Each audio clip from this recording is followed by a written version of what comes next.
So we do have the headlines half of the episode coming right up, but first we got to let you know that this episode is sponsored by ZocDoc. Do you need an MRI? Well, this sponsor is going to get you closer than ever. There are some things in life that are okay if it's just a total crapshoot, like trying out a new type of milk for your coffee, or impulse buying something that you saw in an Instagram ad, or rolling the dice on a new workout class. But finding the right doctor shouldn't be a total crapshoot. With ZocDoc, it's not, because you've actually got more options than you even know. ZocDoc is a free app and website where you can search and compare high-quality in-network doctors, choose the right one for your needs, and click to instantly book an appointment. We're talking about in-network appointments with more than 100,000 healthcare providers across every specialty, from mental health to dental health, eye care to skin care, and much more. You can filter for doctors who take your insurance, who are located nearby, who are a good fit for any medical need you may have, and who are highly rated by verified patients. You can also see their actual appointment openings, choose a time that works for you, and click to instantly book a visit. Plus, ZocDoc appointments happen fast, typically within just 24 to 72 hours of booking. You can even score same-day appointments. After all of our years of navigating this country's dysfunctional healthcare system and our insurance system, we can say with full confidence that something like this would have saved us so much time over the years. But hey, it's finally here for you. So stop putting off those doctor appointments and go to ZocDoc.com/weeklyweird to find and instantly book a top-rated doctor today. That is ZocDoc.com/weeklyweird. ZocDoc.com/weeklyweird. And this episode is sponsored by Factor. Cooler, milder days are finally coming. Fuel up for fall with Factor's no prep, no mess meals.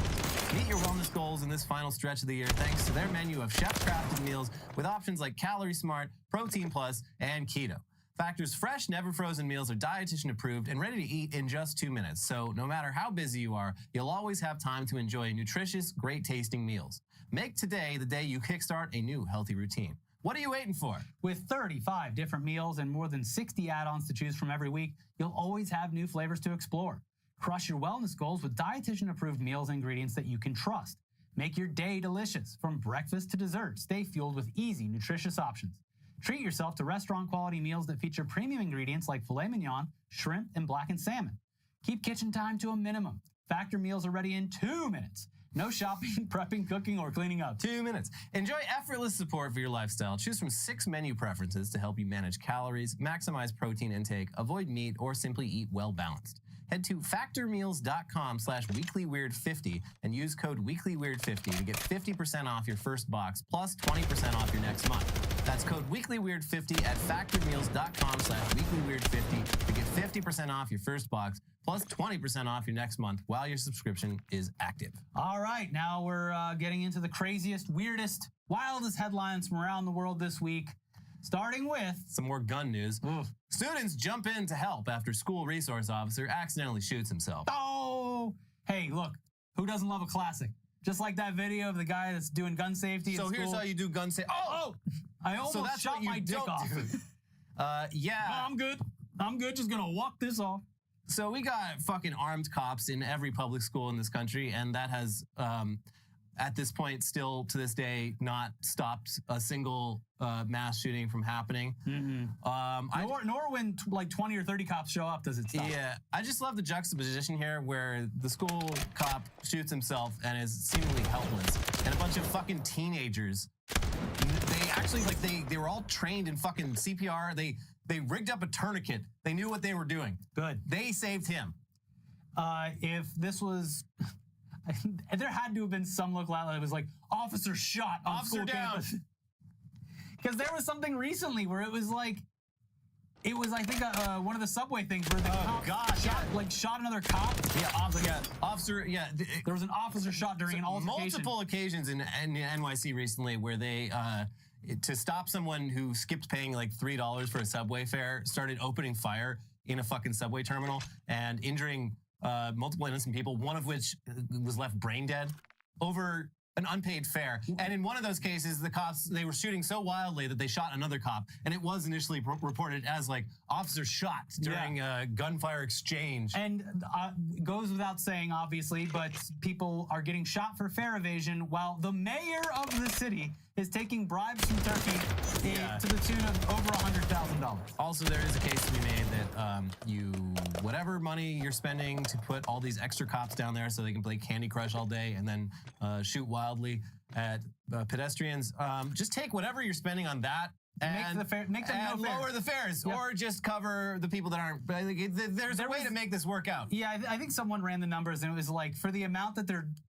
paying in overtime work for extra cops, Yeah. it would cover all of the fares. It's the same with all of the like homeless camp evacuations here in LA, where I'm like, just whatever you are spending on all the like fucking officer man hours to move these homeless people out of there so they can come back 2 weeks later, just take that money and, I don't know, put it in a fucking fund to actually house them.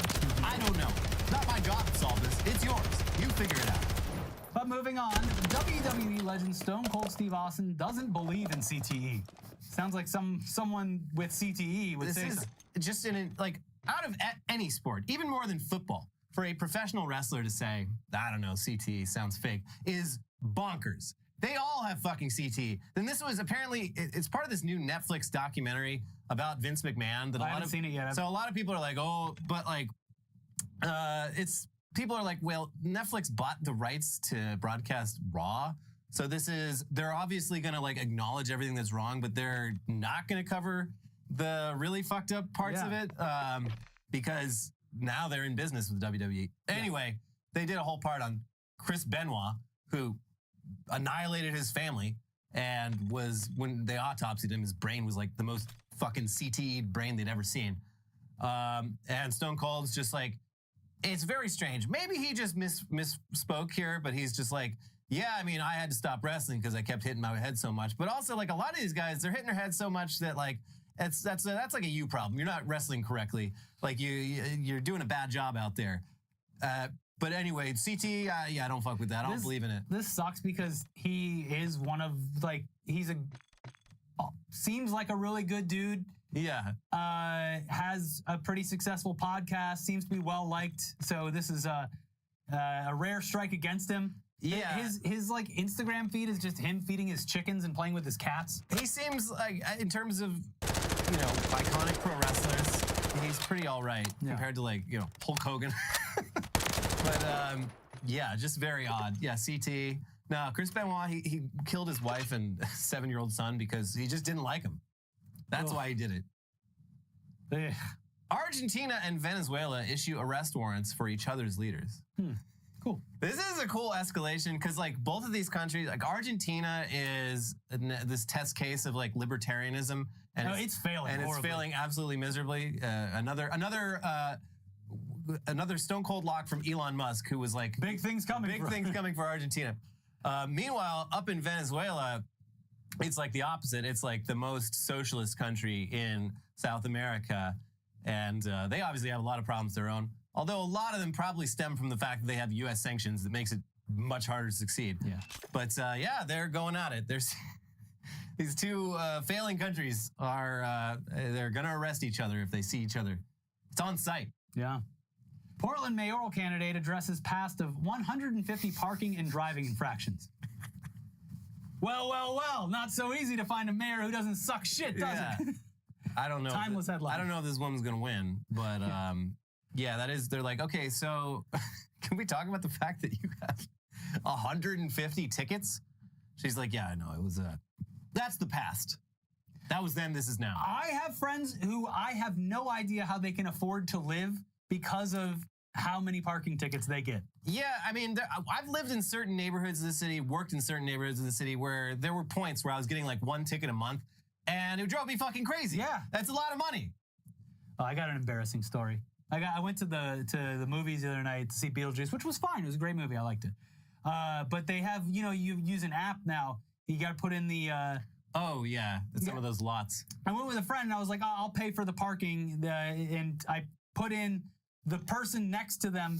It was 2 white cars that looked exactly the same. So I paid for someone else's parking for like 4 hours. They came back, and there was a parking ticket. Yeah. I mean, that is my fault, obviously, but it's just like, if it was just the machine... Hey, you paid it forward at least.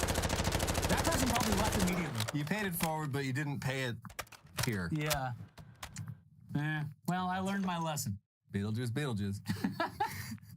Caffeinated ramen in a squeeze tube for one-handed slurping while video gaming. That's the headline. It's not a sentence. It's just a description of what It is. Gamer fuel. I think it's called like Boom Juice or something like that. No, that's not what it is. But is this a Mr. Beast, KSI, Logan Paul type thing? this is a Japan thing. Oh, okay. And they take their gaming very seriously over there. And their masturbation. It's like it looks like astronaut food. It's in like a metallic pouch, and one-handed gaming. We need it. Yeah. Yeah, it's Mark Robinson will love it. Yeah, it's disgusting. And not only is it ramen in a fucking tube that you suck out like a fucking Go-Gurt, it's got caffeine in it, so you can keep on gaming. Goon all night. Yeah, you can go on. Mark Robinson needs to release the pizza in a tube. Yeah. Yeah. You can have pizza at any time. You can already eat pizza with one hand, though. Yeah, but I guess you can already eat ramen with one hand. It's just you have to like look at it. You got to take your eyes off the screen. Whether that's a game or something else is up to you. But pizza in a tube? I mean, I'd give it a shot. Yeah, sure. I mean, all the ingredients together taste good anyway. They do. Yeah. That's pretty much all Italian food. It's got all the ingredients you need. It's got tomatoes, very healthy. So healthy. It's got protein. It's got protein. It's got bread. Yeah, electrolytes. Lots of electrolytes. It's got a lot of electrolytes. So many electrolytes. It's got dairy if you're into that. Mm-hmm. It's really the full balanced meal. Yeah. Yeah. Certainly nothing wrong with all it needs is a little bit of caffeine. No, certainly nothing wrong with pizza in the morning, pizza in the evening, pizza at supper time. When you got pizza in a tube, you can jack off anytime. Mouse crawling out of meal forces plane to make early landing. What? So what? So what? I mean, landing the plane early for it? I mean, it's disgusting, but I guess they have rules. They can't have rodents on planes because they chew through the wires, and it can have very bad consequences. Okay, but like, sure, whatever. It's the rules. Rules are rules. Yeah. I'm more freaked out by just the idea of like they're passing out food, and nowadays they often come in these like takeout boxes. You open it up, and a fucking mouse jumps out, and you can't run. You're stuck in your seat. Yeah. Well, and it's just running around on the ground. That's the thing is it's freaking out the whole plane. Even this shit's mass produced now, so it's just a mouse the plant fucking jumped in there or something. Yeah. God, there was another mouse story recently. Someone got a loaf of bread that just had a mouse encased in it, like. By the way, the Eric Adams thing, the vinegar, and it was a trap that like he had backed, and it was filled with, it was like alcohol and vinegar or something, and so it drew the rats in, but then it would drown them, but it would drown them all together. So it was this like rat soup after that it was done with them. God. The man hates rats. But speaking of which, rat birth control could soon roll out in New York City. Hey, good. Yeah, legacy assured for Eric Adams. I mean, if he does one thing that people can all agree on, it's the rat problem. This is though he got a little poison happy though those first couple of years. Yeah. And there was an owl, famous owl in Central Park, that died because it ate some fucking rat poison. No, it got hit by a city bike. So I was birding in Central Park. So yeah, they're like, well, if that famous owl got killed by rat poison, this is probably a much bigger problem where birds are eating this rat poison. So maybe we should use birth control that only really works on rats. Sure. And and the great thing is this gives the female rats career opportunities. They don't just have to be moms now. They can forge their own path. Yeah, get a little briefcase. Yeah. Go down to get it. Yeah, and smash that rat ceiling. Do you think RFK Jr. ever texted Olivia Newton, let me see those hooters? No big bird guy. I don't want to think about any of that. What a great set of tits. God. It was all cyber, but she saw him come. When we first reported on it, they're like all the jokes about what it sounds like when RFK Jr. comes. Like, unfortunately, that doesn't apply here. But they actually did. They did have like full-on phone sex. She saw his O face. She heard it, and still is like, I love this man. That's the sound of a man. Yeah. Why Alaska Island is using peanut butter and black lights to find a rat that might not exist. Whole island. A lot of rat news. It's they're checking every doghouse, henhouse, and whorehouse for this one rat because this island doesn't have rats. Oh, yeah. There's like fucking 100 people who live on this island. I know a guy. One person was sitting on their porch one day and saw like a shape in the distance. And like, I think that might have been a rat. That's a huge and they fucking started problem. talking about it, and the authorities got wind of it, and they're like, if they did see a rat, like it's code red. We got to stop this rat, because once the rats move in, they breed like crazy. They outbreed all the wild birds, take all the food, the bird population collapses. And they have successfully eradicated rats on like a number of these islands. But in this case, they don't even know, they have no confirmation that a rat is even there. It could have been fucking anything. Well, it's good that they're on top of it. I'd say so. It's probably the most exciting thing that's happened on this Alaskan island in a very long The time. new season of True Detective. Yeah. We got a rat to find. Not the kind you're thinking about, the animal rat. It is funny that Eric Adams hates rats so much when someone must have ratted him out. Yeah, that's why he was ratted out. thumbnail. Yeah. Someone Gave him a little ratted out FBI Eric hat. Adams. Yeah. And that's why he hates rats, both human and rodents. When I started as mayor, I said I was going to eradicate all the rats, and I meant it. All the rats. Rats of all kinds. First polar bear spotted in Iceland since 2016. It is shot dead by police. That was a sad story from the beginning, too, because it floated there because of climate change. Yeah, it was on a fucking iceberg, just like That floating broke away. freely in the sea. And it's like, all right, where am I? I'm going to keep on doing bear stuff. And yeah, I see both sides of the story. Apparently the public in Iceland is furious because they're polar bears and they are not in great shape. And the government's just like, yeah, it would have cost too much money to like capture it and transport it to Greenland. And also polar bears are like the most dangerous animal on Earth. Yeah. This bear will fucking kill people. So we're just going to shoot it. Yeah. Anyway, there's your first and last bear in a very long time. Well, Chinese zoo admits to using dogs as fake pandas after one caught barking. Dead giveaway. Pandas don't bark. Ah, you almost had me. I was a little bit skeptical when the panda was sitting there panting with a big old tongue out and wagging its tail. Doing a little paw thing, asking for treats. Yeah, but I was like, hey, I've never seen a panda before. Maybe that's what they do. But then it started barking, and I was like, wait a second. Hey Siri, do pandas bark? Sorry, folks. Yeah, you didn't ruin it for everyone. But yeah, the crazy thing is, I feel like we see this exact headline at least once a They year. keep doing it. The Chinese zoos. I mean, the problem is, This has to be like a local zoo or something. I don't know, but it's always Chinese zoos, and I think part of it might be. I mean, if it is a zoo that does have pandas, the problem with pandas is I've been to zoos with pandas multiple times, and I've still never seen a panda because they are very shy animals. And they don't know. So they're like, here's the panda zoo, and you're like, cool, big enclosure full of like bamboo. Where is it? Get out of here, They panda. deserve to go extinct. Fuck these animals. No, they're very beautiful and they deserve to live. And we have a thing in place. It's the only thing keeping the world from killing itself is the panda diplomacy. It is, honestly, it's good. This is the sacrifice that Chinese zoos have to make so that pandas can be shipped around the world. Yeah, it's true. It's a small price to pay for world peace. All right, well, if for some reason you didn't get all the Eric Adams references on today's episode, you should check out News Dump. It'll come up in a second. But in the meantime, please like the video, leave a comment, talk about Hype the Wiley. video. Hype the video if that button's there. Who knows? Make sure you're subscribed. Leave a join, leave a thanks, leave whatever you want.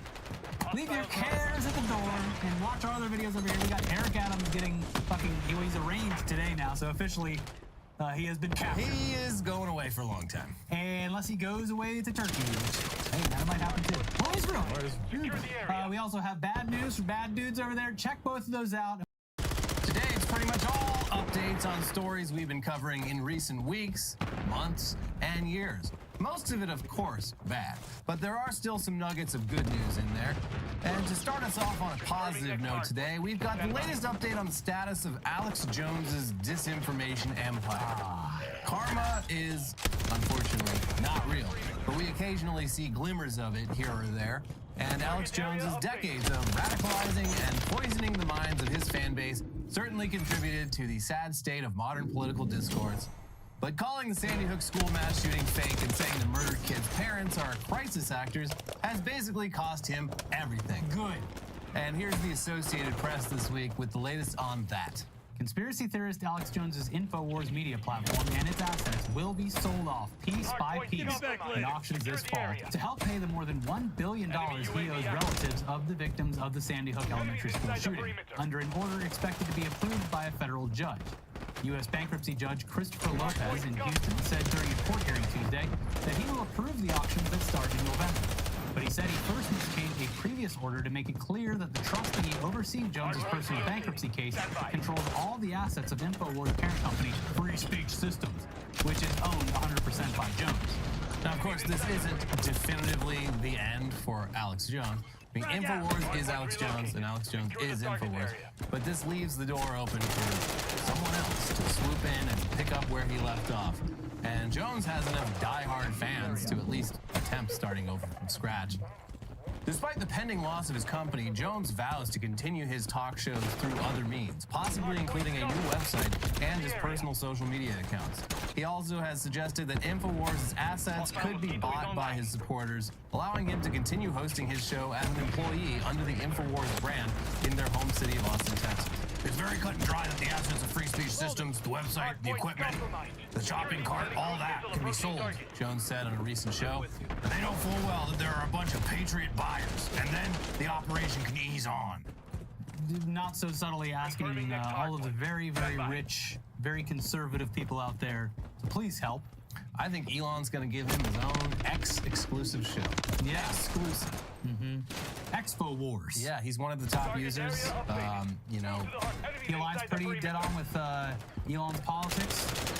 You know, it could be a match made in heaven, especially for people waiting and ready to pounce. Yeah, as soon as he makes one. Elon already moved all his companies to Austin, so it's perfect. A match made in heaven. Yeah. Oh hell. A match made in hell. A match made in hell. So on November 13th, just 7 weeks from now, all of InfoWars will be auctioned off, including its trademarks, copyrighted material, social media accounts, and websites. And it will be very interesting to see who exactly lines up to bid on it and how much they'll be willing to pay. And it'll be interesting to see how much the results of the election, just 1 week before the auction, might affect the potential value. For now, Jones gets to keep his own social media accounts, but the Sandy Hook lawyers are hoping that the judge signs off on those getting auctioned off as well, plus getting the victims a cut of all Jones' future earnings, which would be nice and just. It would be so cool to have @Alex Jones, just to have it. Many people were pointing this out, but it would be another win if Tim Onion, Ben Collins, could buy InfoWars and turn that around. Or like, what was the website a decade or so ago where the guy ended up going to jail, but he sold it and turned it into like a victim's resource site. It was one of those sites where people's nudes were getting leaked, and it turned into like a victim's resource site. That guy. So $1 billion is a lot of money, and the InfoWars brand, it might not be able to cover that. Also, if you live in Austin, they're apparently auctioning off all the computers, the cameras, and the studio equipment in a separate auction on December 10th. Yeah, could be a chance to swoop in and get some good gear at a fair price. Yeah. Between that and Rooster Teeth, I mean, it's a bargain out there for the Austin production area is awash in used video production equipment. And if you're looking to start your own show, whether it be a conspiracy-minded show or otherwise, this is a great time to get in at a low, low price. But we've got other updates to get to, and this next story would also qualify, I think, as good news. Yeah. A few weeks back, the nation of Brazil completely cut off access to Twitter after Elon Musk repeatedly ignored court orders to remove a handful of accounts for spreading misinformation and incitement. And here's the latest on that. For starters, last week, Brazilians found that they could suddenly access Twitter again, despite the ban still being in place. And while it at first seemed like Elon had figured out some high-tech ban evasion solution, it ended up being due to Twitter switching its cloud computing vendor and getting new IP addresses that were different than the ones that Brazilian ISPs were blocking.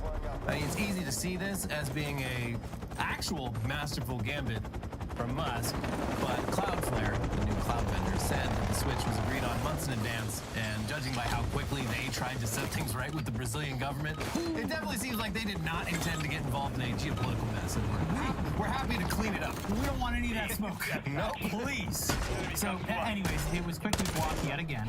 And by the end of last week, Elon seems to have finally realized that he wasn't going to be able to meme his way out of this one. Here's the New York Times.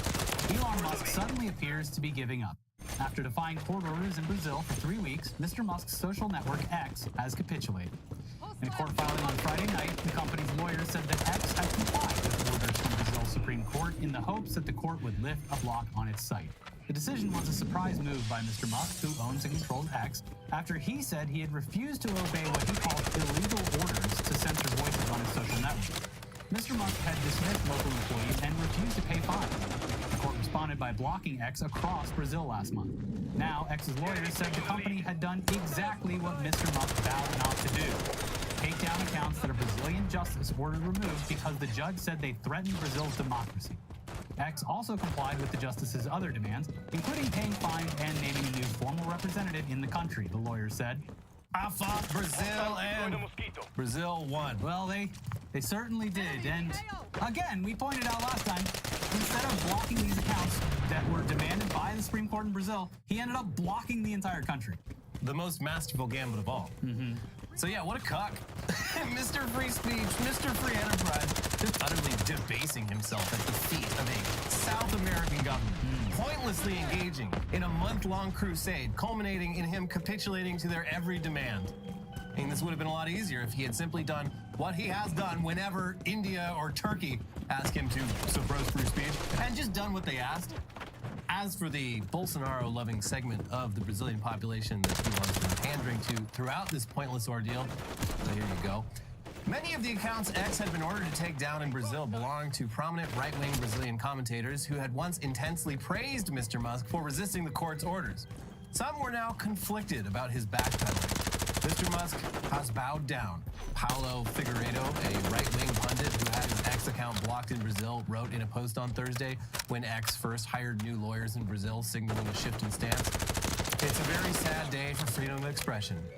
A day later, Mr. Figueiredo said he understood Mr. Musk's stance and appreciates his efforts. Thank you, sir. Thank you so much. I really appreciate it. Well, genius at work, as always. He's playing 4D chess here. Yeah. I mean, he had to concede on every single sticking point. While completely destroying the entire population of Brazil on his platform as they shifted to other platforms in the meantime. He achieved less than nothing, but he still won. You know, he still fought. That's what matters. I wouldn't be surprised if a lot of these people getting shut out of Twitter for even a brief moment in time, a couple weeks, realized the negative effect that the website was having on them and might have seen this as a chance to separate themselves from it entirely. Yeah, it is increasingly just not a really worthwhile experience. I haven't checked my actual stats. I still scroll Twitter multiple times a day, obviously, but well, we need to for this show. I'm running out of. I'm getting bored, running out of stuff to look at increasingly faster. Yeah. I'm definitely posting a lot less than I used to, although compared to pandemic, I was bored as shit. People are leaving. It's been noticeable. A lot of the stuff. Look, Blue Sky's not a one-to-one yet, but a lot of the stuff. Before we get to the main subject of today's video, I'd like to thank MyHeritage for sponsoring this video. If you know me and my channel, you know that I am a naturally very curious person, and I also have a love of history. I think it's important for anyone to understand where they come from to get a better idea of how they fit into our modern world. MyHeritage is the perfect resource to help you on that personal journey through your own family tree. MyHeritage is a leader in family research and genealogy, offering over 20 billion documents that you can search and index to your family tree instantly. Not only will you learn something you didn't know, but MyHeritage's instant discoveries feature will take the information you do find and cross-reference it to find new articles, pictures, and documents featuring your family you may have never known about. With instant discoveries, you can add an entire branch to your family tree in just a few clicks, with sources you can cite immediately to find out where that information came from. You can also edit, colorize, and even animate old photos. Within minutes, I was able to look up and find newspaper highlights of my grandpa's high school football games from a small farm town, and using the research tools, found my Scottish family line that leads directly back to Macbeth, like the real Macbeth. Along the way, that meant finding all sorts of documents and records, like this 1871 Canadian census of one of my ancestors. And after searching a little bit more, I was able to find my great-grandfather's enlistment records from serving overseas in World War II. I was genuinely impressed by the massive amount of documentation at your fingertips with MyHeritage, and even more impressed by how easy it was to access and organize with cited sources. And you know how much I love to cite my sources. So if you would like to learn more about your personal family history, you can follow the link in the video description down below. Go sign up, make a family tree, and who knows what you'll find.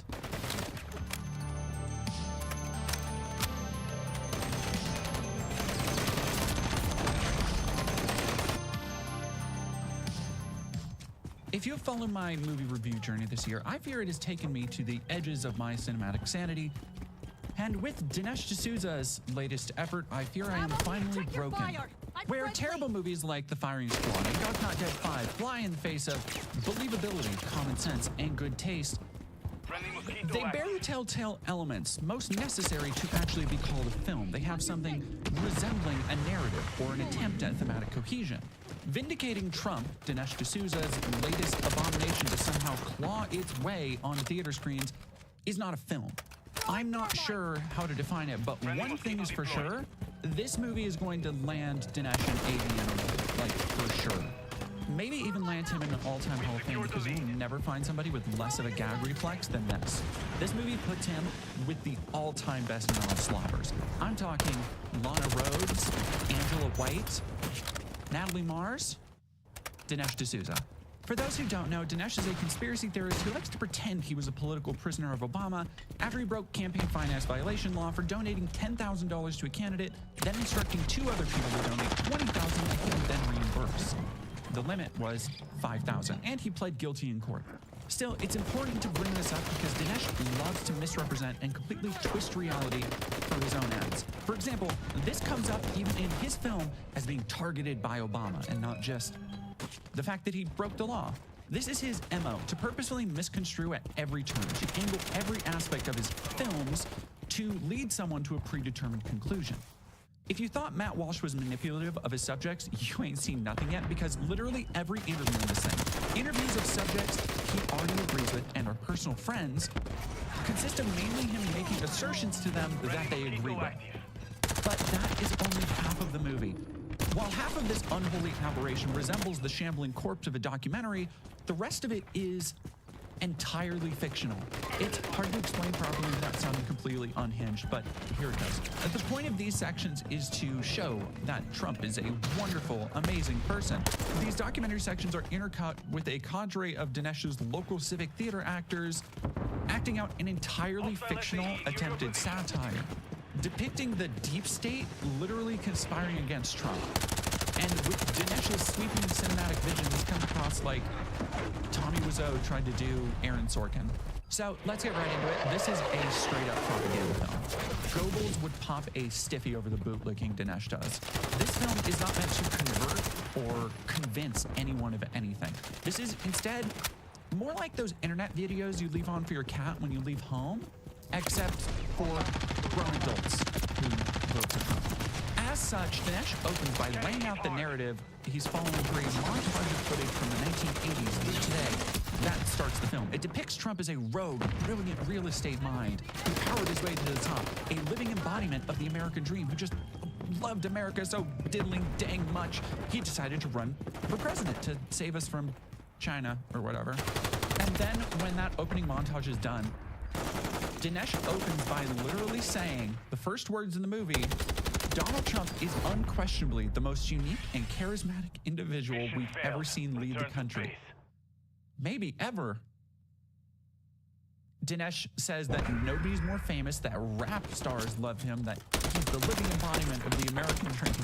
Then, about 2 minutes into Dinesh's glazing session, we get the start of the fictional part of the movie, which is going to be the next 15 minutes. See, there's never any clear delineating lines between what's meant to be documentary and what's meant to be fiction, and that's because Dinesh likes to pretend he's just satirizing the left deep state out to get Trump. But what he's actually doing is going back and forth to give his viewers a subliminal sense that these things actually happen, that they're just as real as the real world documentary bits you're seeing. The reality is that even the documentary bits are over-polished pieces of propaganda pushed out directly and literally by the Trump campaign. So here's how the satire will play out for the entire film. We alternate between groups from the Department of Homeland Security, the DNC, and a fictionalized stand-in for CNN/MSNBC/ the left woke media. See, it all starts when Trump announces in 2015 that he's running for president. And this is a great look at the fantasy that conservatives like to weave for themselves about their enemies. Because right off the bat, everybody is both completely willing to dismiss Trump, but also at the DNC, Hillary is on the phone with these staffers directly talking about how worried she is, and they need to come up with a dossier, and they need to find dirt on Trump. So the staffers at the DNC literally give a call to like the director of the Department of Homeland Security, who's like, yeah, we'll find something on Russia. This all happens, by the way, within like 5 minutes. Like Trump is still on the TV in the back of the screen when all of these deep state plans are being laid out. The fake narrative will provide the basis for Dinesh's full thesis that by conspiring against him across the media, the government, and whoever else might be out there in the Democratic Party establishment, they laid the groundwork for violence to be done against Trump. They laid the groundwork for Trump's assassination because they wanted that to happen. Oh, I forgot to mention the clear comedic highlight here. So there's a short-haired lesbian DNC volunteer that is meant to be a stand-in for like blue-haired libs or whatever. And she's always kind of saying vaguely racist things to her black assistant, while her black assistant at the DNC is secretly a big fan of Trump and actually just like loves all of his stuff and is always slipping up and talking about how cool Trump is. He says literally when he first comes up, the black guy says, oh, everybody loves Trump. He's a rap icon. Again, you can see that this is ostensibly meant to play like a parody, right?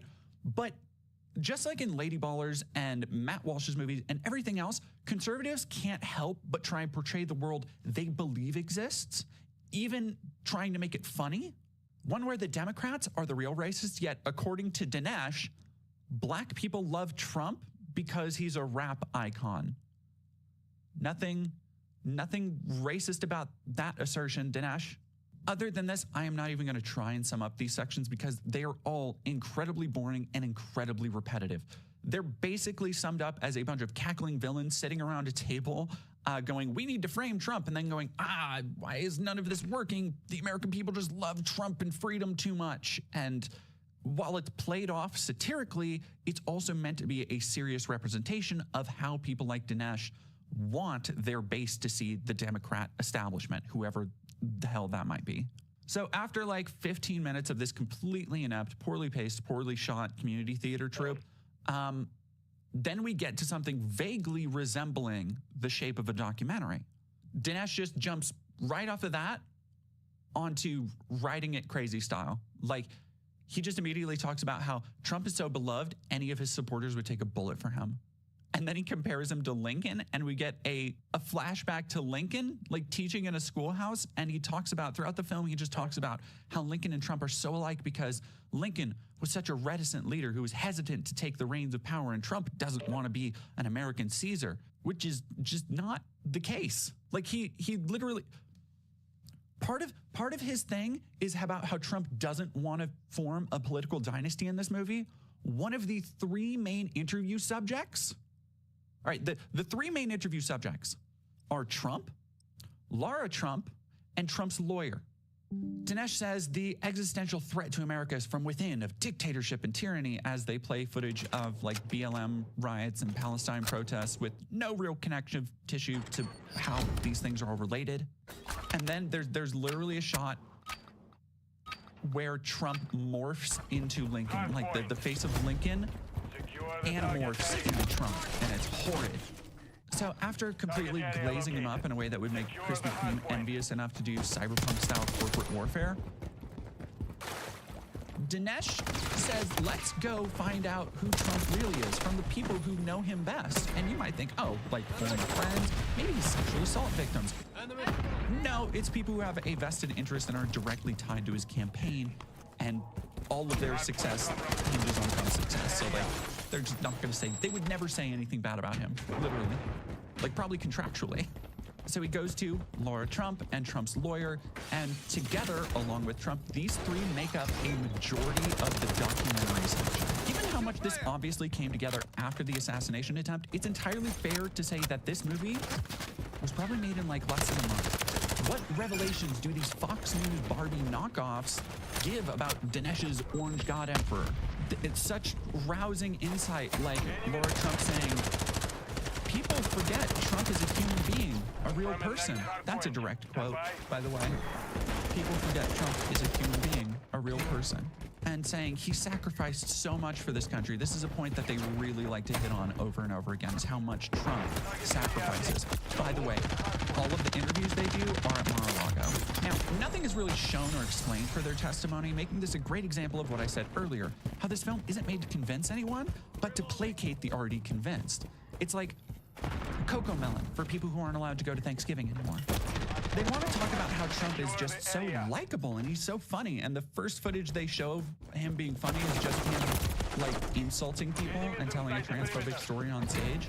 Like, great job proving how likable and normal this likable normal guy is. Dinesh talks about how Trump knew the system would move against him, and he's exposed the rot within our government as they show Hillary and Fauci. Again, no proof, no explanation. It's just taken as true by whoever's watching this. They say he's the only guy to fix the country. He's the only option. And Dinesh says he has the dimensions of a Caesar, but no wish to be one. Then we get a fun little montage of a bunch of CNN talking heads calling him a misogynist wannabe dictator. And they never really show why. They just kind of make it seem like, oh, they just hate him automatically because he's Trump. And they're not really gonna show why they say he's a misogynist or a wannabe dictator. And then we go back to chatting about Laura Trump, where Dinesh gets in a little jab that he's not a dictator because he didn't just throw Michael Moore in prison like Obama did to Dinesh. Great tag there, buddy. Also, Michael Moore, not quite as relevant.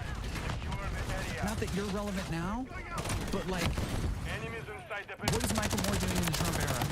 But we can't just talk to these folks. We gotta get an audience with the big man. So 1 week after the assassination attempt, Dinesh sits down with Baron Harkonnen in his palatial estate to talk to him about freedom. He says to Trump, not asking a question, he says, we're all about democracy. And did you do censorship? I mean, did you do censorship? No. Did you lock up any leading Democrats? No. To which Trump says, no. Here's a perfect example of how Dinesh just kind of leads his subjects. Every question in the movie is Dinesh saying something like, the Democrats love to censor people, but did you censor anyone? To which Trump can just be, no. So effectively, Dinesh is leading the answers he wants to get from his subjects, which is not how you do interviews or documentaries. Like, one of the first things any school will teach you is that you want to ask open-ended questions to get the best answers. Trump says, oh, it would have been a terrible thing. They could have, but it would have been a terrible thing to lock up Biden and Hillary, as if he didn't run on the slogan of lock her up. Dinesh says to Trump he's being persecuted because he's a cultural icon. And he literally says to Trump, you didn't call for an insurrection, but if you did, there would have been one. Dinesh says it's hard to unify people who want to destroy America. So, okay. In this scene, he's literally saying Trump is a benevolent leader who won't abuse power, that he didn't ask for any violence on January 6th. He just wants to unify. But then a few seconds later, he says, we can't have unity with the Democrats because they want to destroy America. See, Dinesh wants to make it seem throughout that by assassinating his character, the Democrats are responsible for violent attacks on Trump. However, that's just what he's doing here. By depicting literally anyone standing against Trump as a dangerous impediment to democracy and saying they can't have any unity, Dinesh is playing into the same justified violence that Trump supporters used on January 6th. And this is just like less than halfway through the film. This is just the whole film. Dinesh asking leading questions of people who will only ever speak incredibly highly of Trump, making radical assertions with no basis in reality, let alone proof, and then going back to rush, half-cooked satire of Democrat Party politics that just consists of a world Dinesh wished he lived in. Like, right after this, we go back to Laura Trump.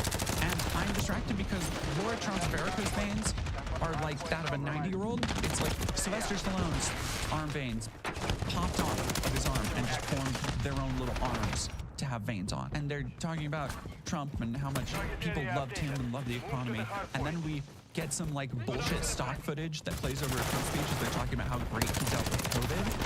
And stock footage of rocket launches and like kids playing in wheat fields.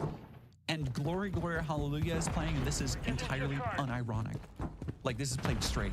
And because, of course, we need another buffer, we go back to these skits at the beginning where the fake MSNBC guy is talking about how they need a left-leaning Tucker, and one of the guys is like Don Lemon. Somebody says Paul Ryan better nut punch Trump in the nuts. That is a line in this film. And Trump is whining about the deep state on the screen, but meanwhile, the deep state is literally working against him. You see, they're watching his every move, like literally on like MSNBC or whatever. Apparently, also, the skit now has moved forward 9 years, like from 2015 in the announcement. This is now current 2024 Trump, but literally everybody looks the exact same, and it's all the same actors, and nobody's aged or changed whatsoever. The like liberal lesbian lady is still vaguely racist. The black dude is still an undercover Trump lover. 9 years on, that's about how much thought they put into this. And so they all get together to literally scheme over a Zoom call with a fake Mark Zuckerberg stand-in, and they're talking about, oh, what can we do to take down Trump? Like, they're like, oh, what if we throw in another pandemic? Because of course, idiots like this want to say that the pandemic was organized and orchestrated. And there's this great, and by great I mean incredibly cringe moment, where one of them's talking about how, oh, we need to get more stories about him on cable. And another one says, nobody watches cable. And then another one goes, except for Gutfeld. And then they talk about, oh, we're in the podcast space. And they're like, yeah, but we're behind Tucker Carlson and Dan Bongino. You see, because all Democrats can do in Dinesh's world is talk about how they're not the dominant cultural force. They are lagging behind all these amazing juggernauts of media and creativity like Greg Gutfeld. They're talking about televising the Trump trial and the optics of putting Trump in jail. And the angry lesbian talks about taking George Soros's DEI money. This is just, it's just an awful fever dream of the world that right-wingers literally think we live in. Not all right-wingers, but like people who are going to see this movie. So after this, Dinesh pops back in to say that Trump was framed with 91 charges in an act of unprecedented lawfare to try and assassinate him legally, you see. Never talks about the charges at all. He goes back to talking with Laura Trump and the lawyer about like how he was framed. Never mentioned like the classified documents that were taken to Mar-a-Lago, for example. And then Dinesh is talking about how, you know, like a mortal man would have just quit, but Trump is so great, he just marches forward. And he's saying this, he says this, by the way, directly to Trump. Like he's sitting in front of Trump and being in Trump's like palatial, like Versailles. And he's going, you know, a regular person would have crumbled under this weight. And if you wonder if he got even a little bit outside of his mouth, nope. My man is a absolute professional. Did not spill a drop. Not even like a little bit of spittle. Nothing. Dinesh asks Trump, how does he do it? Most other people would crumble. And Trump says, I'm not bothered by it.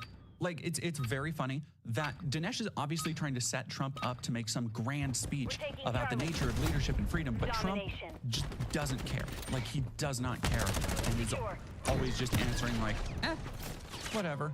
So after 3 minutes with Trump, we go back to the community theater truth where Hillary has hired people to create the Russia dossier, and then they go back to talking about how there was a massive raid on Trump's private residence in the real world. They don't talk about the documents, and Dinesh literally excused the phone call he makes in Georgia saying that, oh, people who really know Trump know that he was actually just checking to make sure that all the votes were in. And he was just doing a good boy job of being president. And then the Supreme Court gives Trump immunity from his actions as president. So I thought, Dinesh, the entire time we've been talking about the deep state is out to get Trump, but now the Supreme Court is not out to get Trump, so and then so fast forward and we go back to the reenactors who are like so chuffed the fact that he's getting a guilty verdict, and then they turn to each other after, again, 8 years of MAGA. They turn to each other after he's found guilty, and one of them says to the other, like, hey, do you think this is going to make him a political martyr like Nelson Mandela? They specifically say Nelson Mandela. And apparently this is something they never considered after 8 years of wild sycophantry from Trump supporters. And in the midst of the charges, the DNC and everybody are bewildered because apparently being arrested just makes everybody love Trump more. Like they're literally sitting around a table going like, no, our blacks, our Latinos, our Jews aren't voting for us anymore. It's so dumb. And then, of course, Dinesh goes back to talking to Trump because there's no cohesion or thematic through line at all prove any of this. It is just a random fever dream nightmare. And Dinesh says, wow, we're here, and you're literally in your palatial estate. And he says, Dinesh calls Mar-a-Lago a castle and says that it makes the White House look like low-income housing. Very funny for a dude who in the same movie, went on a whole tear about how Trump is just like a normal guy and doesn't have super refined taste, and he relates to every man. And so Dinesh asks Trump, what do you love most about America? Like a third grader interviewing their grandparent for a school report. And Trump says, I love the concept of freedom, and they very obviously cut him off in that clip and moved to something else he said later. Even in a film entirely dedicated to what a smart and normal big boy he is, they can't even pretend he doesn't have the cognition of an undiagnosed ADHD second grader. Dinesh attempts to acknowledge the idea that Trump doesn't want to leave office, and he literally says to Trump, so you're just trolling with all the memes about not leaving office, right? And Trump says, well, yeah, I was joking. He says, if I was never going to leave, I would have done it the first time. They said I was going to do that the first time, but that's what January 6th was. That's why people did January 6th. So then back to the fictional side of things, and the DHS secretary is on the phone with somebody from the CIA, and they set up the assassination attempt on Trump before we actually get to real footage. And this is what I'm talking about, where they tie in the fake with the real, is that they've set up this whole fictional through line to explain how we got to the point where Trump is assassinated, to essentially lay the blame at the feet of the deep state or whoever, but with the intention that the viewer walks away fully believing that's the case. Oh, but before that happens, he has to cut in literally 2 seconds of a stage show he did with Tucker Carlson in Australia, and Tucker just looks like a worm in a wig right now. Also, very funny, we blink right back to Mar-a-Lago. Maybe not the best idea, Dinesh, to show a big-ass close-up of Trump's face and ear a week after the assassination attempt, where you can just literally see nothing happened. His ear is completely fine. He's totally fine. Nothing happened. But they do play the rally where the shooting happened, and they very dramatically pump up the score so that by the time Trump stands and he's pumping his fist, the entire theater was thundering with music, like it was the goddamn portal scene from Avengers Endgame. And then Dinesh has this great moment where he does a shout out to Vivek Ramaswamy, where he's like, Vivek said to Trump that if Trump had died, America would have been lost. And Dinesh is like, I think that's true. Not asking hey, what do you think of that? He's like, yeah, I think that's true. And I think it also speaks to you being touched by God, essentially. And Trump goes, yeah, I think it would have been a bad thing. Yeah. You'd be dead. And then he spends 10 minutes on his 2,000 mules bullshit, which is just fear-mongering about fake ballot shit, because apparently you can go and buy ballots because, shocker, ballots are printed on paper, and ballots are used for a ton of different applications, so you can just go buy blank ballots, and apparently that's a big fear for some people. It's all just bullshit with no basis in reality. There are so many people out there who have debunked 2,000 mules. This is just 10 more minutes of that dumb bullshit. And when we get to one of the last scenes of Dinesh interviewing Trump, I shit you not, somebody behind me in the theater had started snoring so loudly, so I have a immortalized moment for you. Please enjoy. And I called up the boss, and they said to me, they don't So the movie ends by doing a brief thing about Kamala Harris and Tim Walz burning down Minneapolis, or whatever dumb conspiracy bullshit they want to talk about. Before Dinesh says, we don't need to reform Trump. The one we have is perfect the way he is. And he basically says something about the freedom of the world being at stake and Trump being the only one who can save us. As, again, we get more Michael Bay-ass stock footage. The movie ends with Dinesh saying, together we can make America great again, as literally footage of fighter jets flying over the White House, and a original rock song kicks in. A original song for the score of this film. That is. I'm gonna read you some of the lyrics. Never give up. Never give in. Hold on. It's a fight for your life. Lift your head high. Fist to the sky. Literally footage of fighter jets flying over the White House, and a original rock song kicks in. A original song for the score of this film.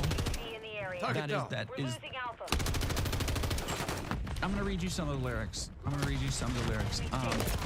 give up. Never give in. Hold on. It's a fight for your life. Lift your head high. Fist to the sky. Fighting for freedom. We'll stand on our ground. We won't back down. The battle rages on. This is our victory song. Never stop. Never surrender. Back against the wall. We won't cave. We won't fall. That's something big wrote for this. I spent an hour and a half in this thing, and I'm still not sure I legitimately experienced it. It doesn't matter what else comes out this year. Nothing would beat this for sheer incompetence or propaganda. In other movies, people at least tried acting. There was some effort in filmmaking to a point. Like, sometimes like The Firing Squad, it's less of a cinematic vision and more of a 4-year-old's crayon drawing of a cinematic vision, but you still give a 4-year-old credit for trying. Nobody tried here. Nobody tried to make a competent film, documentary, satire, or whatever else somebody wants to call this. Dinesh sat down in a gold-plated Mar-a-Lago toilet and shat this into theaters to line his coffers off of the last scraps of his Trump meal ticket. This was obviously made in less than a month. This is something that has literally no reason to exist. It's like a toaster/shampoo dispenser, or Justin Timberlake's movie career. It only stands as a testament to the sycophantry possible when you abandon all ties to reality, truth, decency, or fairness. I've made several lewd and crude jokes throughout, and that's because the way this film collates its primary subject, holding him up as a god among men, a sole heroic figure uniquely qualified to lead America, is purely pornographic fantasy. I don't blame you for not wanting to think of Trump in those terms, but in a very real sense, this is masturbatory fodder for a dying propaganda movement, a desperate final gasp at catharsis as the walls begin to come tumbling down around Trump and all the criminal losers like Dinesh he calls friends. It's the cult leader being exposed and his most loyal followers gathering together and saying, no, it's the outsiders who are wrong. We're special. We get to go in the spaceship. I can only take solace in the fact that one day I'll look back fondly at how stupid everybody involved in this trash was. Anyway, that has been my review of Vindicating Trump, officially the worst propaganda film I've seen this year, and that is unfortunately a hotly contested category for 2024. But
Never give up, never give in.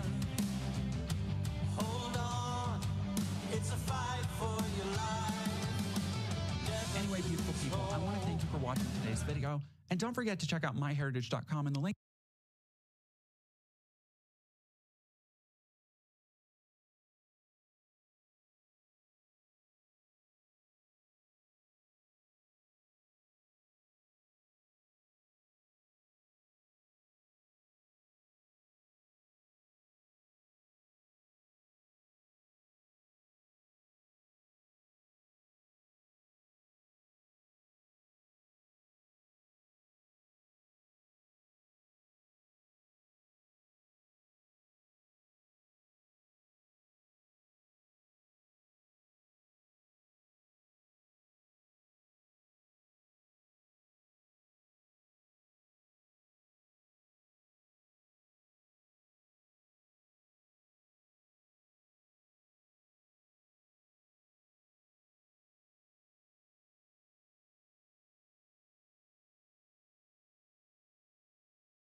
link in the video description to start your 14-day free trial. Otherwise, if you'd like to support me and all the work I do on videos like this one, please check out the links down below to throw a few bucks my way or join my Patreon where you can join these cool cats and kittens on your screen and even get groovy little bennies like being able to join the Discord. As always, I hope you have a wonderful rest of your day and I'll see you all next time.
Before we get to the main subject of today's video, I'd like to thank MWIII for sponsoring this video.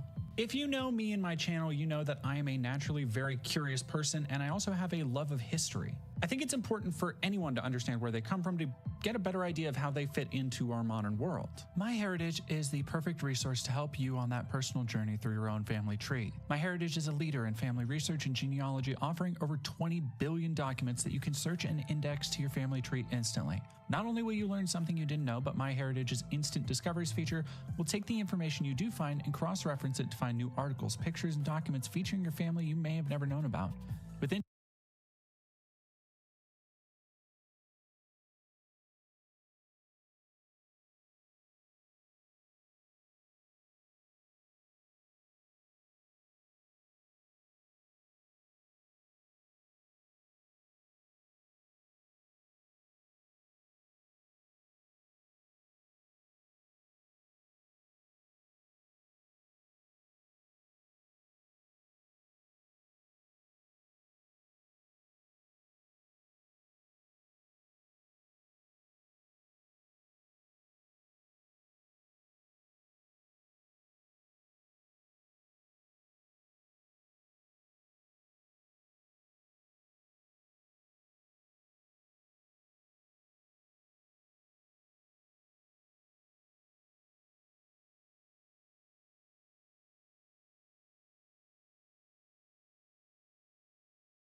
Instant Discoveries, you can Jack Doherty is one of the most hated YouTubers on the entire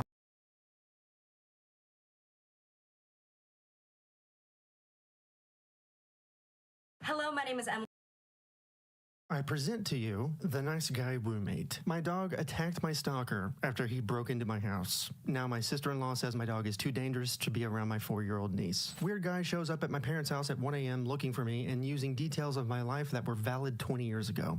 Help me figure this out. This video is made possible by Simply Safe Home Security Systems. There's no safe like Simply Safe. Today we are reading some of the craziest stories that I've ever had on this channel. People who are creeps, stalkers, or indicate that they might stalk in the near future. I think it's important to talk about these red flags and note them a lot. So we're gonna read some of these stories together, and I'm going to run through a public park with a gigantic red flag.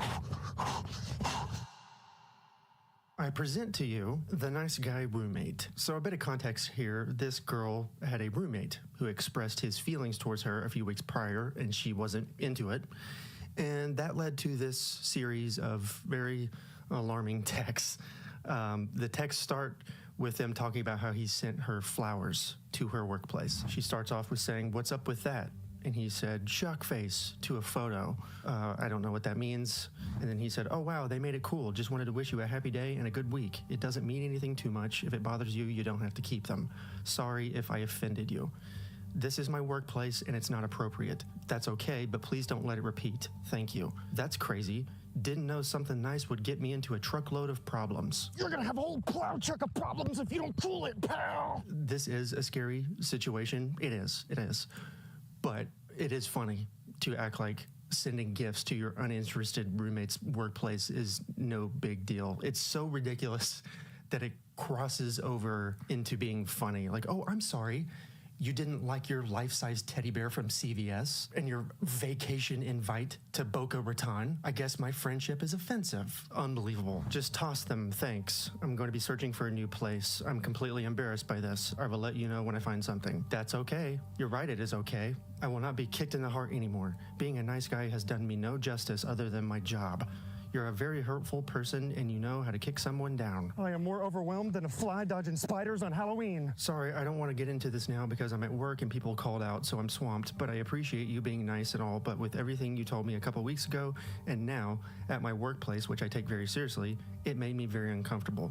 I think it is best for you to look for a new place if that's how you feel about me. I think it's best for me to just disappear, period. So I take it I still have to pay you, or can I save to move? Obviously can't stop paying you. I don't know how I can save to move in a month. You did pay half a month ahead, so if you want to skip half a month at any point, then that would be okay. But I need rent to be paid normally aside from that half month until you actually do move. Okay, I will just take that half month starting Friday next week. Okay, you're not a bad person, but I can't believe that was the response. What's so inappropriate about it? Even the flower ladies thought it was a nice gesture.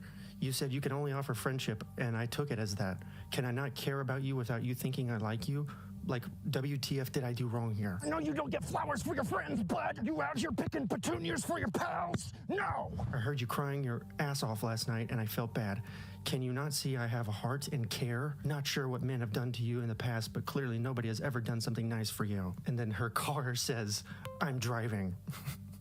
Unless you want me out, I will continue to stay. I can't go anywhere. I will just keep my distance from you and pay you rent and mind my own from now on. I apologize for offending you. That definitely wasn't my intention.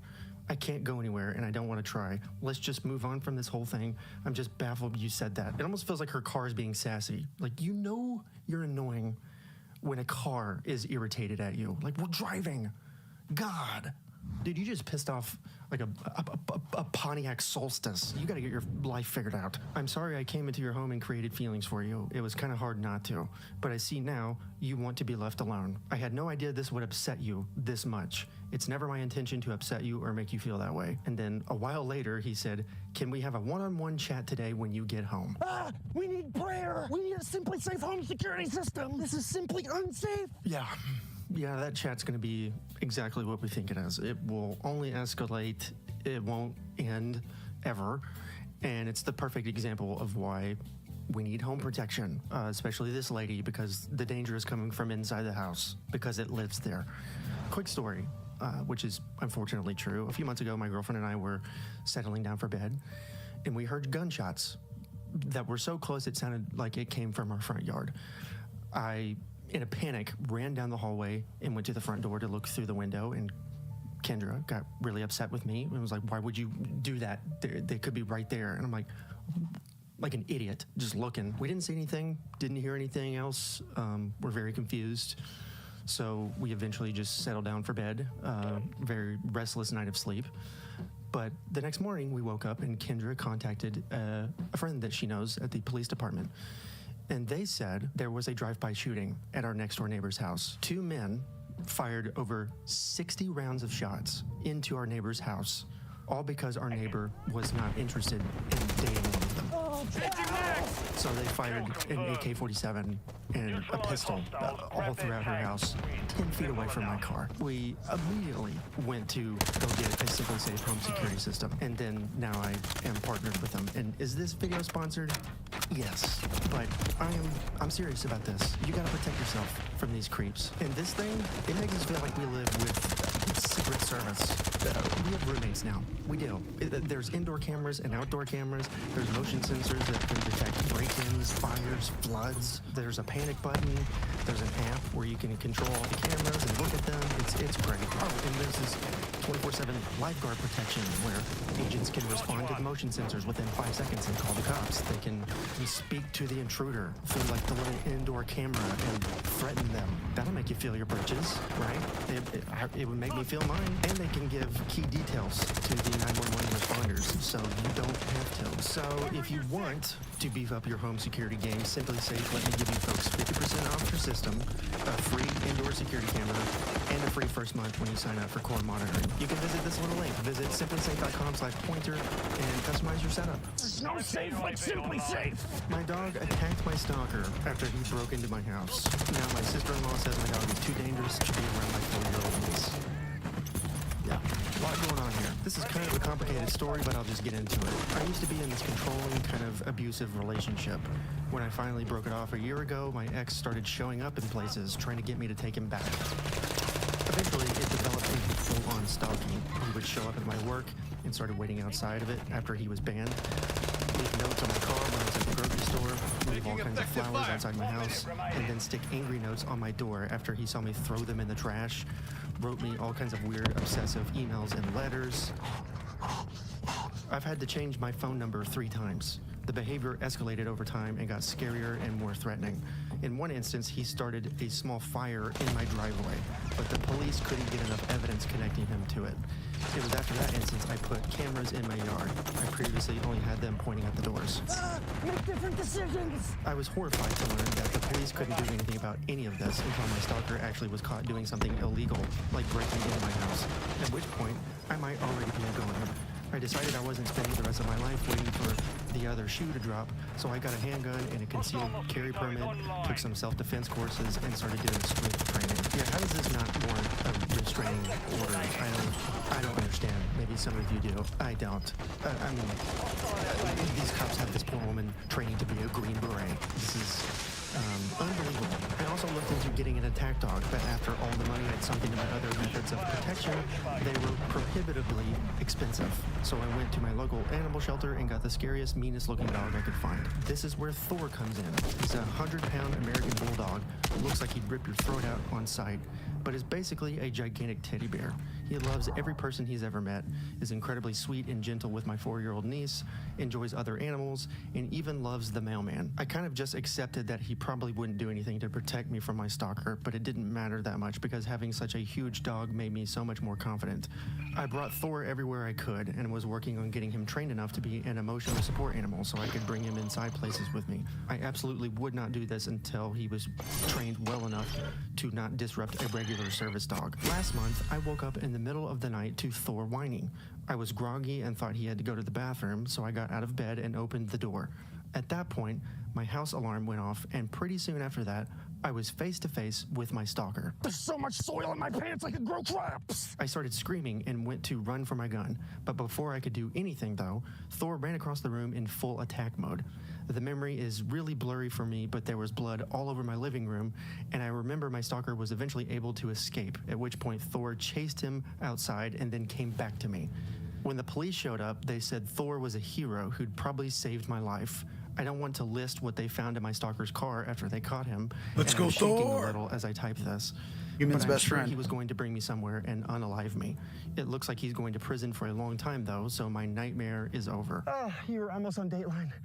I'm so glad I'm hearing about this on Reddit and not on The story's TikTok. almost Pretty much unbelievable. everyone in my life thinks Thor is a hero, except my sister-in-law. She and my brother have a 4-year-old, the one I mentioned above, and she says she doesn't want Thor around her child anymore. She says since Thor has snapped in the past, he could do it again, so he's not safe to have around kids. We used to see each other a few times a week before she decided Thor was dangerous. The way she words this makes me really angry because Thor didn't snap. He saw a stranger break into his home, heard his owner scream in terror, and reacted to defend me, himself, and his house. Nothing about that screams dangerous around children to me, unless my niece is also going to break into my house and threaten me. What about the guy that went nuts and broken into your family member's house? You're focusing on the wrong snap, sister. Can you imagine just a little, boss baby running around the house? Keep your stuff. Just a little robber suit. Somebody make that a movie. This is also a very emotional issue for me because Thor isn't just a dog to me. He's my safe place, my hero, the one who protected me and kept me safe when no one else could. I've also gotten increasingly anxious since this happened, and I can't go anywhere without Thor. I barely leave my house, pay to pick up my groceries from the store instead of going in because I know Thor isn't allowed inside, and all my friends know that if Thor isn't welcomed in their house, I'm not coming either, although they're perfectly welcome to come hang out at my house instead. I am really going through it and am working with a therapist to overcome this. Luckily, my office is still fully remote, but I need to be able to go back to work once we're in person again. But I really, really need my brother and sister-in-law support. I think my sister-in-law thinks I'm just pouting, and that's why I won't just leave the dog home and come over without him. I don't know how to explain to them that the fear hasn't stopped just because my stalker is in jail. It's actually a lot worse than it was before. I've already suggested they come over and I crave Thor, but that wasn't good enough for her. What can I do to make her understand the situation better? To me, people like this, they won't listen. Do you? Yeah, they've already made up their mind. The only chance that they have of listening is if it comes from somebody else. She's just fuck My up. suggestion would be to take the sister-in-law to the therapist and have the therapist explain to her what happens to a person mentally when they go through something like this and what they need in order to be able to recover. I don't know. What would you guys do? I'm genuinely curious because I've never had a mental health patient break into my home and have a family member basically tell me to get over it. So, what do I know? Weird guy shows up at my parents' house at 1 a.m. looking for me and using details of my life that were valid 20 years ago. Help me figure this out. This happened 3 nights ago, and I am going crazy trying to figure it out. I just moved into a new apartment 1 month ago, and I am still unpacking and settling in. I have been using my parents' address as my mailing address, who live in a few towns over, 20 minutes away, all of my life. 3 nights ago, my parents called me at 2 a.m. freaked out and proceed to tell me this story. Apparently, at 1 a.m., someone starts banging on their front door and repeatedly ringing their doorbell. My stepdad walks downstairs and opens the door, leaving the front glass door closed and locked. There was a man standing outside who looked to be in his 30s, with a black hood on, with the hood pulled up around his face. He didn't have any distinguishing facial features, facial hair, or tattoos. The only thing my stepdad said was that he looked to be Hispanic. Neither my stepdad or my mother, who was watching the whole thing out of a window, recognized the man. The man says, "I'm so sorry to bother you, but I'm looking for my..." Enter full name. My stepdad plays dumb and says, "Who?" The man proceeds to state my full name again and says that my boyfriend is worried because he didn't come home that night. He claims to be a friend of my boyfriend and tells my stepdad that they are both out looking for me, worried because I didn't show up at home. I don't have a boyfriend. I live by myself with my 3 dogs and haven't been in a relationship in the past 5 to 6 months. Here's the weird part.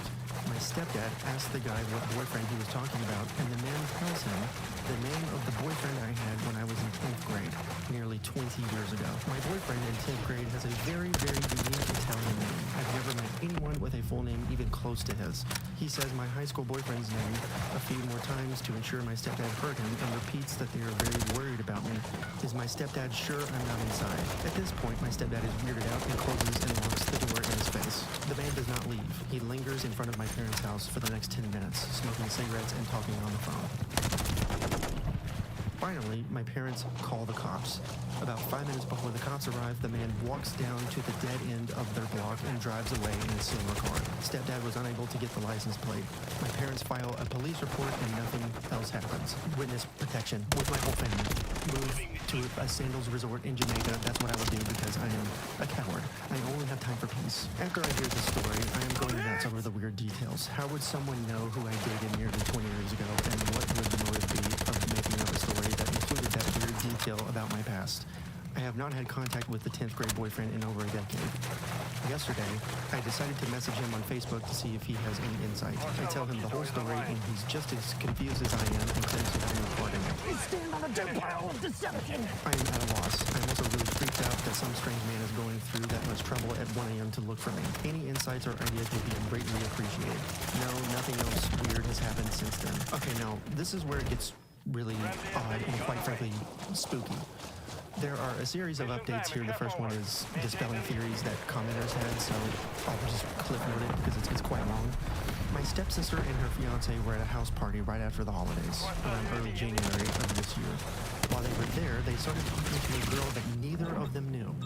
After some time talking together, the girl started talking about her ex-boyfriend and how they were going through a really rough time together.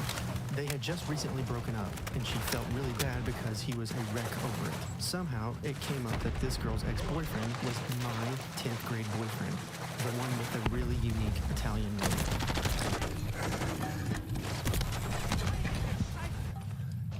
The whole situation wasn't that big of a coincidence since I went to high school with my stepsister's fiance and we have a lot of mutual friends. So it makes sense that they were at a party that would include some people I went to high school with. As soon as my stepsister and her fiance hear this, they both start freaking out, and without revealing too many details, they tell the girl about the whole mystery and how weird it was. As they are telling the story, the girl's face starts to go white and she looks like she's about to cry. My stepsister and her fiance try to console her and ask her what's wrong. The wine/beer had been flowing at this point, so I'm sure everyone was a little tipsy. The girl starts to tell them that a few nights ago she was sleeping and someone started banging on her door. Get this, at 1 a.m., just like what happened to me at my parents'. I'm more overwhelmed than a toucan in a forest full of Fruit Loops. The girl jumps out of bed and says she was absolutely terrified by how loud and aggressive someone was banging on her door. She said she literally thought it was going to break in. The girl has a Ring camera, so she looks on her phone. There on the camera is a guy in a black hoodie banging on her door. I'm gonna puke. I'm gonna puke. She obviously pretends like she isn't home and keeps all the lights off. He continues banging. As she is getting ready to dial 911, the guy stops and leaves. She said she was absolutely terrified. For whatever reason, she didn't end up calling the cops, but may have went to stay with a friend that night or the night after. I'd question her reasoning for not calling the cops, but I cannot talk because I know I'd be locked in the bathroom frozen, just surrounded by piss leaving. My stepsister and fiance asked if she has any idea who the guy is, and she said no, but that it is definitely not the actual ex-boyfriend. This mystery is still unsolved, and these new details honestly just make my head spin even more.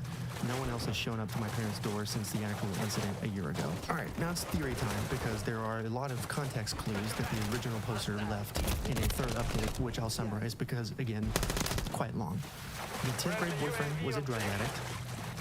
He had been to her parents' house many times. The breakup was horrific. He bullied and stalked her to the point she had to get security guard to walk her to class. So it was that bad. He eventually stopped and apologized, claiming he was hurt, and years later they saw each other in public and even just laughed it off. I also saw people accusing the original poster of being on drugs because she said that she used to be a drug addict, but she claimed that she has been in recovery for years, and that's not it's not relevant. But one commenter left a theory that the original poster believed to be true, and she replied with this. I just posted some answers in the comments about the nature of my breakup with my high school boyfriend and how horrific it was, and how he basically harassed me for the rest of the 10th grade. Your last theory, and what a lot of other people are commenting, is starting to make the most sense to me. It could be that my 10th grade boyfriend has a tendency to get insanely hung up on girls and is sending a close friend or relative to do these 1 a.m. drop-bys. And this would especially make sense if he is still using drugs like he did in high school. This theory being correct would mean he lied to me when I reached out to him on Facebook a year ago, which of course he would. If this is the case, it seems like he moved on to his current ex. I just hope he doesn't swing back around to me. That's unfortunately all that's left of the updates, but I do have another story for you. In the top left-hand corner is a story about another very creepy stalker who stalked this girl for 6 years. I'll see you over there. Toodles.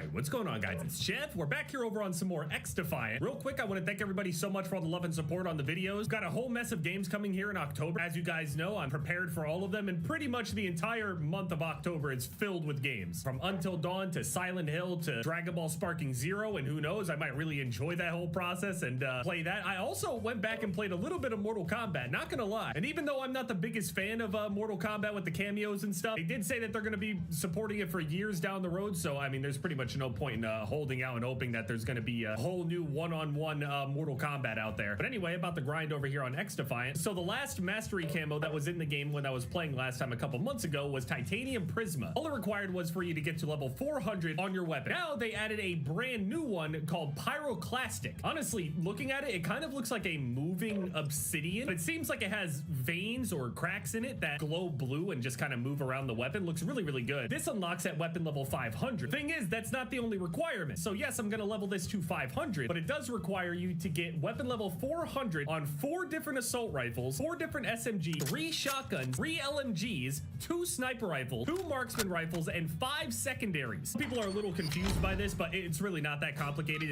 It's 2 different requirements. So if I look over at other weapons, all of these are already at 200. So I only have 200 levels to go on each of these, so I can just smash all of them out because I've gotten 200 on all of them. I just have to unlock the 20-something requirement, whatever it is, and that's it. So I'm just gonna queue up a game here with my custom playlist. I usually just do TDM, Domination, and Occupy. I find a game pretty much instantly since there's no skill-based matchmaking or anything. Yeah, boom, I already got into a game. That was like 5 seconds. I'm getting into a game so quickly, I'm not even gonna be able to pop. 2 other players in here that are over level 200. Everybody else, some of them are low level, some of them are mid-level. I've seen a guy that was level like 320 or some shit. Like the dude never got off the game for that entire time. I commend you for getting that level, but I will say this. You likely didn't beat Elden Ring, and you didn't do a level 1 like me. So I see you're level 330, and I raised you an RO1 no scatting run. I started playing a little bit of, what was that one MMO that came out? Throne and Liberty. I keep mixing it up. I keep for some reason wanting to say Blade and Soul. It's an old one. Dude, I really wish that MMORPGs were still popping. Like, still the biggest ones in the world are just World of Warcraft, of course, Final Fantasy 14, and what, the third one I'd say is like RuneScape. Those are probably the top 3. Any other MMORPG that I end up seeing, like maybe what, like Lost Ark or something? I don't necessarily see this game as blowing up or whatever, but I was playing it a little bit.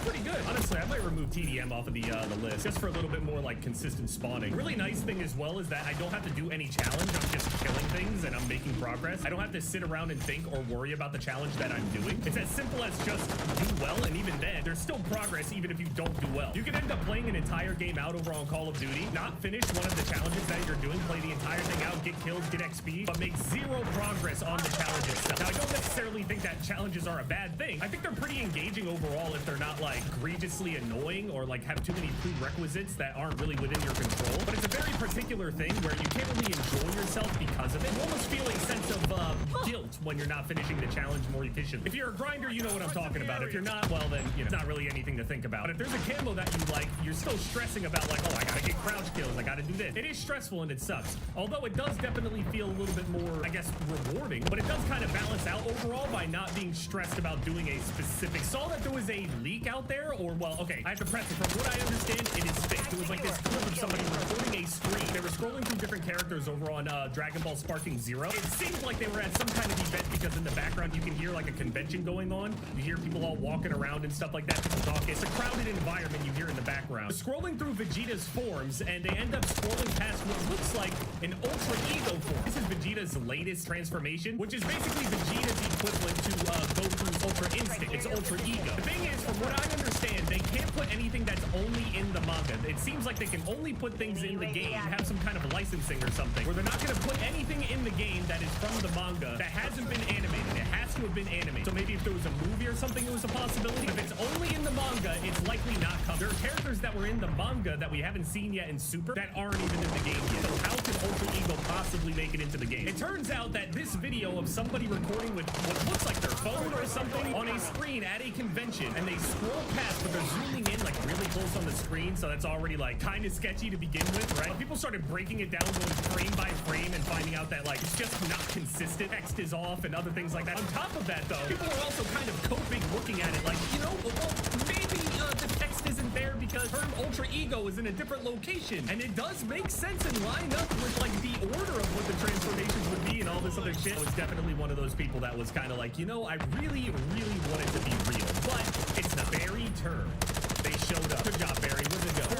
17. I'm happy you're here. Luckily, I don't really care about winning or anything like that. I'm not stressed. It's just public match. Don't need to win. It's fine. Although when I was playing before, I definitely felt really compelled to win. I usually feel more compelled to win whenever I'm in a party. Oh, I didn't even get the battle pass yet. Oh, I'm gonna have to grab that with all the XP thing. I'll worry about that later. There's also these other challenges here.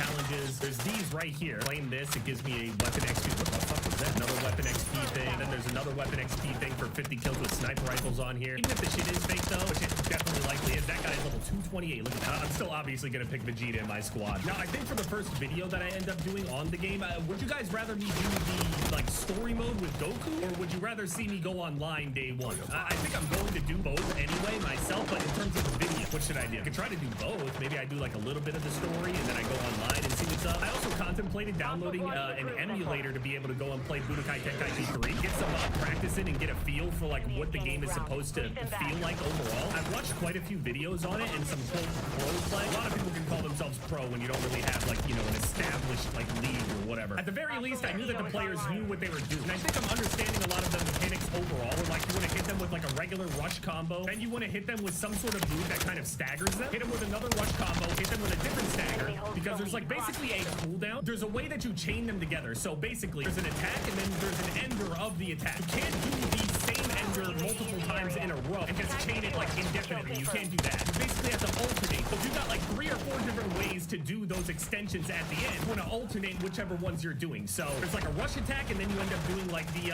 key wave thing, which stuns them. Then you can do another rush attack. Now you can't do the key wave anymore, otherwise they'll get out. So then you have to go and do a different attack at the end that will result in another stun. You just link it over and over and over again. Anybody that's played it, you know, feel free to hit me up or tweet at me, send me a message or something. If you played the previous Budokais and you were actually good at the game, you know what's up? Maybe even recommend me to go and watch a specific person or some shit. I really don't want to get my ass just completely beat online. I would like to do the ass beating. Fighting games are a very personal experience, one-on-one, and I really don't want to get mad playing the game. I don't want to be angry. I want to have a good time. I want to sit there and scream Final Flash and shit with Vegeta. And I'm still having these weird random things where my FPS ends up, oh man, buddy, Naruto 128456. Speaking of anime as well, since we're talking about Dragon Ball and that dude's name is Naruto, the Jujutsu Kaisen ending, man, I'm not going to spoil anything or say anything, but I'm not going to say it's the worst ending I've ever experienced or anything, but I did not think that it would be that way. That guy's a good player right there. Sharpshooter, the level 200 something. Everybody else is just, yeah, not so good. For all the Jujutsu Kaisen fans out there, with that said, you can go and read a manga that's already complete and you already know isn't bad. You can just be Attack on Titan fans.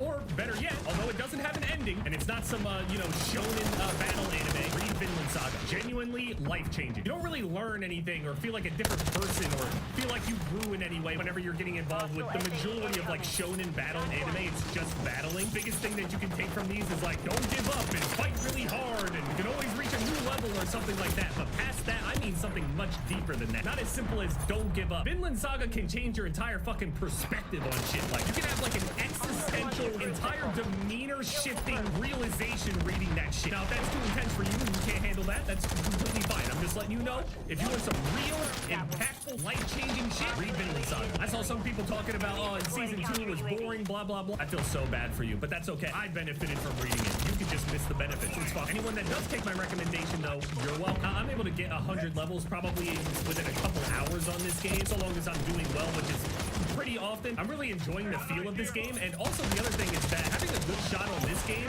transfers over to Call of Duty pretty well because of the difference in aim assist. That said, excited for Black Ops 6. UFC event, Nato Moicano versus Benoit Saint Denis. I'm gonna go with Benoit on that. I mean, the last fight that Benoit lost, he was winning until he wasn't anyway. He also had staph infection. He should definitely beat Moicano, but Moicano definitely.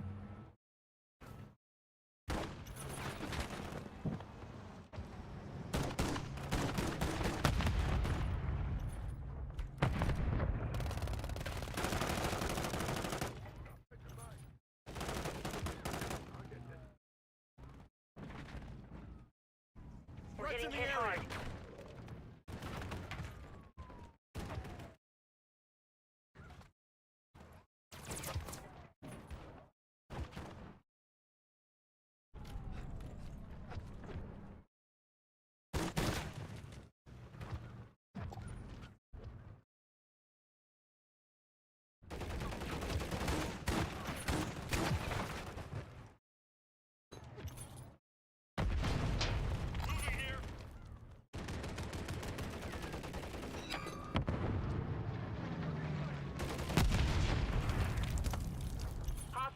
strike in the area.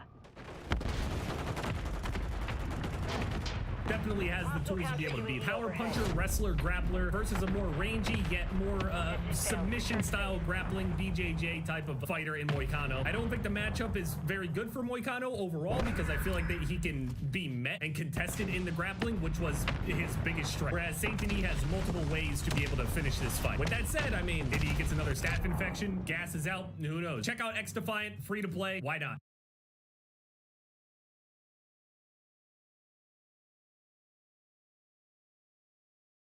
What's up, guys? This is MWIII here, and welcome to X Defiant Season 2. There is an insane amount of new content with X Defiant Season 2, including a new faction as well, and there's a lot of stuff I want to check out. But one thing I definitely want to do is grind for the new Mastery camo that was added with Season 2. And if we just take a look at this camo in the inspection menu, it's looking pretty clean. I love the black and blue color pattern. I like the fact that it's a little bit more subtle compared to the last 3 camos that we had. It's definitely very different. Oh, wait a second. Oh my god, dude, I think I just got trolled. Okay, so I just realized that there's a bunch of requirements that you have to do before you can go for this. Yeah, so we might have to skip that for now, but there's still so much other new stuff that we can check out for Season 2. But before we do that, I do want to give a big thanks to Ubisoft for sponsoring this video. X Defiant Season 2 is here, and it's looking lit. They got the brand new Highwaymen faction from Far Cry New Dawn. There's a new map called Waterfront, 3 brand new weapons in the 90 tier battle pass, and so much more. And they also have this gold Season 2 pack, which will get you a lot of stuff unlocked. It will come with the brand new faction, as well as Dead